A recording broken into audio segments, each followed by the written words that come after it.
Hello, my friends, Evolutionary Energy Arts family. So, guys, we have a reading for today. And there's really, all these cards are putting together one big theme. And what we see first is the Great Severing. And so, Mars energy, it's god of war, right? Anger, conflict, but softening to love. So obviously, what we see going on in the world right now has people up in arms. The world is definitely it's inflamed, to say the least, and with good reason. With good reason, because we see so much going on around us, and so many of us are so very, very aware of what exactly is going on, of the agendas behind the scenes, as so many things look to be so obviously contrived that, to many of us, it would seem that even a toddler would be able to see through the lies and deception that's going on all around us. And this great severing also brings to mind to me the thought of timelines and of divergence, the splitting of timelines. It's such a fine thread to be living in this world and try to rise above it as well at the same time, and at the same time helping others.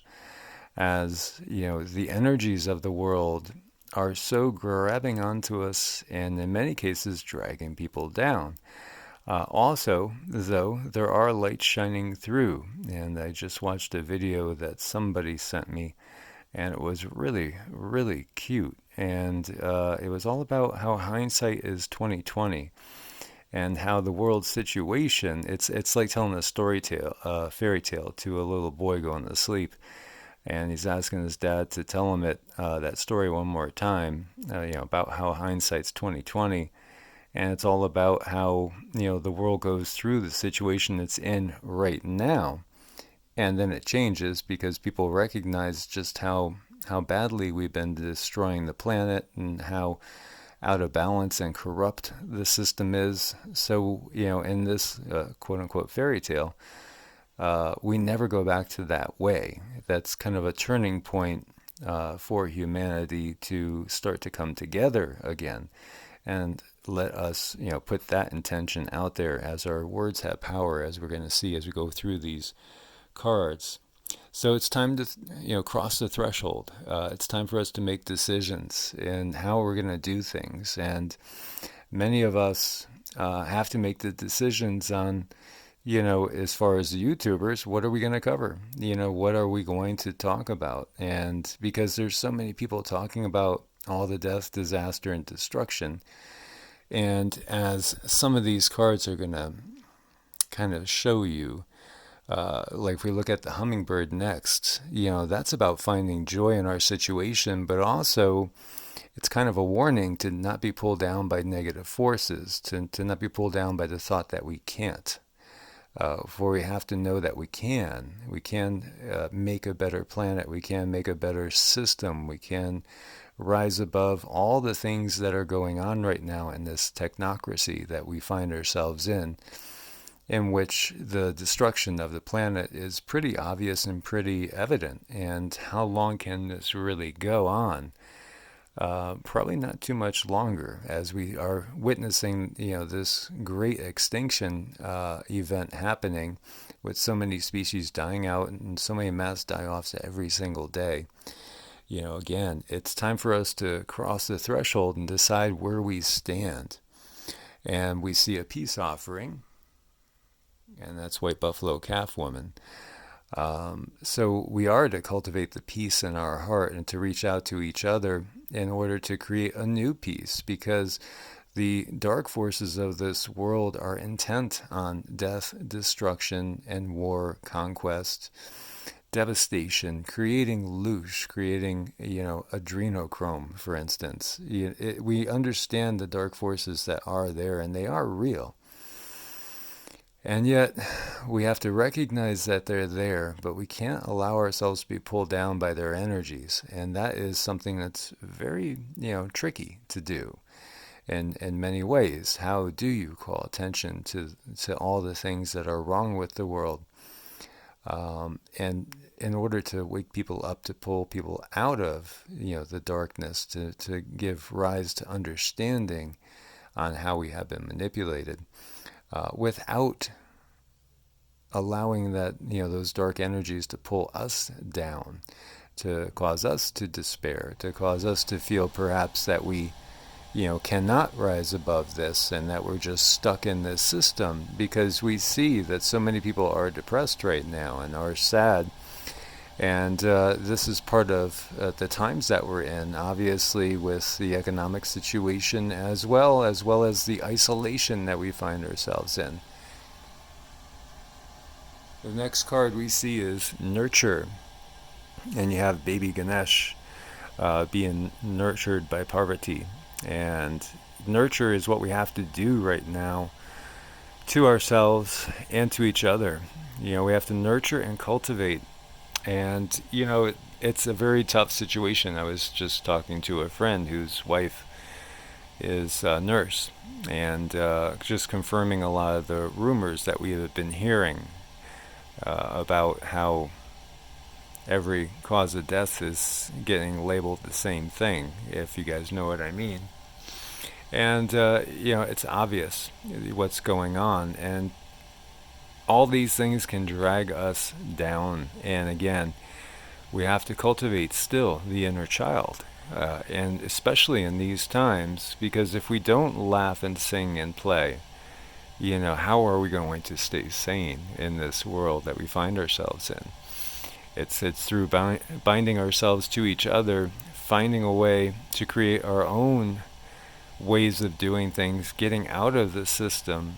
Obviously, the whole is going to have to break up into smaller components, and the dark forces are counting on that so they could reform it into something even worse. But we have to take advantage of that situation and refuse to go along with it. And again, not be pulled into their ways and means. So the next card is Nandi.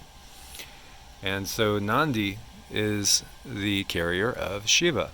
So he bears a load. He bears a heavy burden in the sense, in a sense, so do we right now.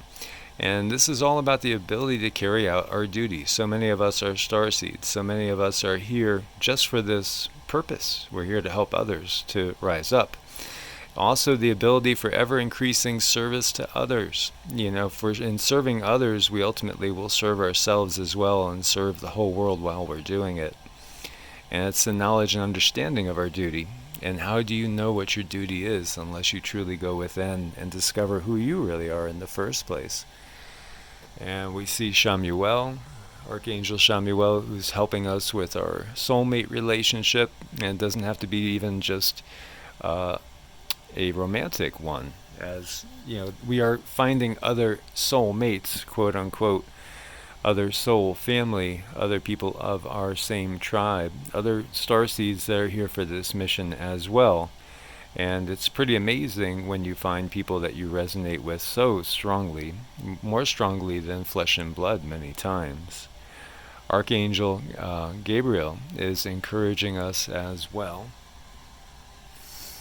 And again, we have to find that inner power that dwells within. Each of the archangels represents a different sort of elemental force, a certain power or ability. And so we have to use our communication abilities very well nowadays. Every word carries power. And this leads into the next one, which is Cartouche, and that's Divine Names of Power. So recognize that everything that we say, everything that we speak, is in fact a form of a spell. You could think of it as we learn our spelling. And the English language is full of things like this. We've talked about it. Why would you ever wish a good morning? It's all part of understanding the system that we're in, and how things have been set up to basically cause us to, in effect, almost curse ourselves and keep ourselves in a much lower frame of mind and a lower state of vibration.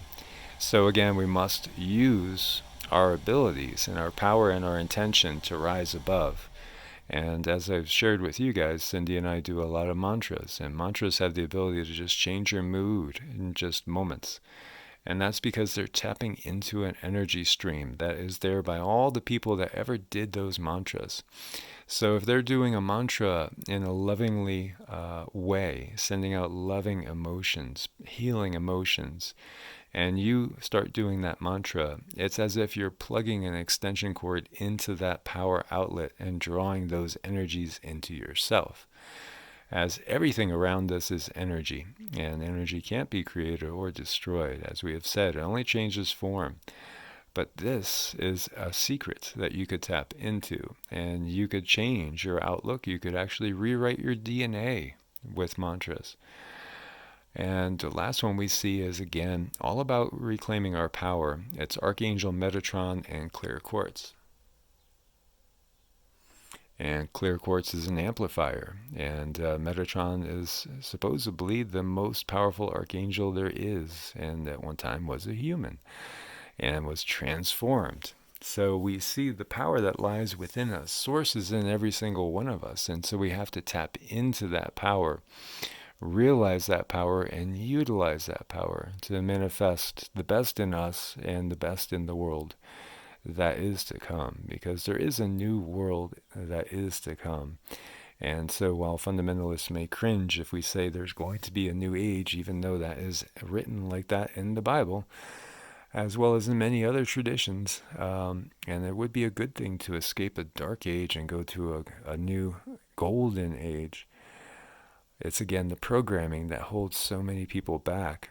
And we must rise above that programming, and we must recognize our power and utilize it consistently. And there are so many people that are doing the 11:11 meditations. They're doing so many different group meditations. Those people are ushering in this new era, this new age, which is starting to manifest and will manifest. It's only a matter of time as we shed the darkness of the old and embrace the light of the new. So my friends, thank you for your support on Ko-Fi and Patreon. As always, God bless and namaste.